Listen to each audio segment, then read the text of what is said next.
Владата ќе ги следи цените, а пазарниот инспекторат ќе проверува дали маркетите ги почитуваат ограничувањата кои досега се донесени за млекото, млечните производи, лебот и тестенините. Вице-премиерот Фатмир Битики вели дека нема да има толеранција за непочитување на одредените цени, бидејќи анализите покажале дека цените паѓаат и на светските пазари.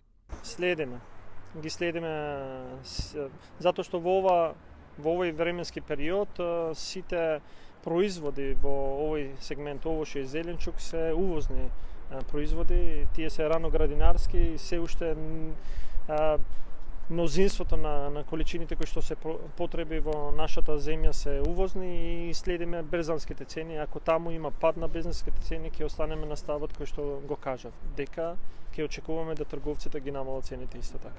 Цените на храната паѓаат на берзите, а вице-премиерот смета дека трговците во догледно време ќе мора да се прилагодат на нив, бидејќи кога има глобален пат на цените, тоа треба да го почувствуваат и граѓаните како крајни потрошувачи.